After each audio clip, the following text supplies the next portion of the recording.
আর যা কিছু মিস করি না করি সকালের নাস্তাটা মায়ের বাসায় আমি ভীষণ মিস করতেছি। আসসালামু আলাইকুম, কেমন আছেন সব? আশা সবাই খুব ভালো আছে। তো যখনই ভিডিও মেক করতে বসতেছি তো এইগুলো সামনে আসলে আমি খুব মিস করতেছি যে মা এত কত সকাল সকাল সব কিছু রেডি করে। তো এই যে সকাল সকাল হচ্ছে এরকম একটু সেমাই আর পরোটা কিন্তু ভীষণ মজা, সাথে মা অনেক রকম ভর্তাও বানাইছে। যেহেতু ভাতও ছিল তো আমি তো মানে কোনোটা চাই না, সবই খাই।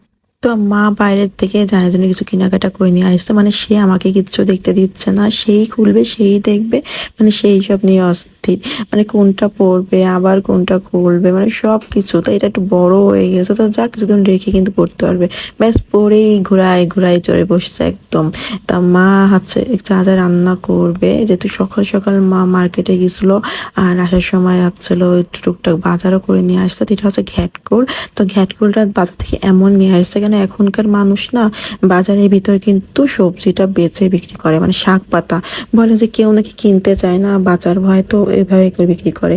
তো এটা ছিল ঘ্যাটকোলা। এইদিকে তোরা আইসক্রিম খেতে বসে গেছে পোলাপান, মানে কি বলবো, এই আইসক্রিমটা দেখলে মাথা ঠিক থাকে না।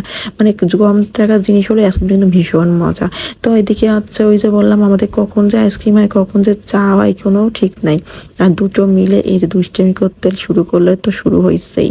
তো ঢেঁড়স কাটলো, তারপর হচ্ছে এখানে চাল কুমড়ো কাটলো, আর এখানে হচ্ছে কলা। তো মা একটু রান্না বান্না বসায় দিচ্ছে। এখানে হচ্ছে মুরগি দিয়ে সুন্দর করে, এখানে মুরগির অনেক কিছু মানে জায়ানের যত মুরগি আছে মানে হাড়গুটি তারপর বাসারটা সব কিছু মিক্সড করে আর কি রান্না বান্না করবে। আলু দিয়ে খুব সুন্দর করে রান্না করবে, যেহেতু হচ্ছে জায়ান খায়, তারপর হচ্ছে তো মুরগির পাগলই বলা যায়। তো ওদের জন্য আর কি রান্না করাই লাগে।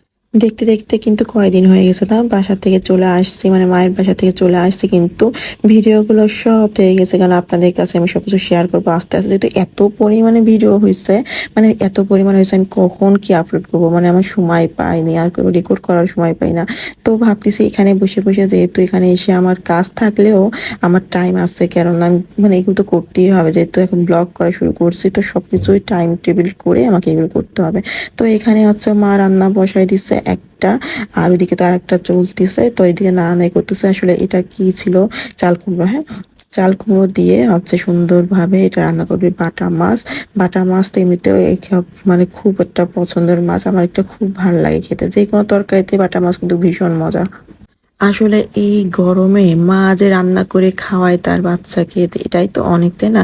এত পরিমাণে গরম, এত তাপ, কিন্তু সে রোজ রান্না করে, মানে কি বলবো, রান্নার টাইমে মা একদমই সুস্থ, মানে তার আর কোনো সমস্যা থাকে না। তো এটাও ভালো আর কি গুণ আর কি। তো এই যে রান্না একটা কিন্তু হয়ে গেল, আর এদিকে হচ্ছে এই যে ডিম। তো এটা ডিম কিন্তু আস্ত থাকবে না, এটা একটু ভেজে নিল। এটা মাঝখান থেকে কিন্তু কেটে ফেলা হবে, কারণ হচ্ছে এটা কলা দিয়ে ডিম দিয়ে হবে, মানে কেমন লাগে না শুনতে।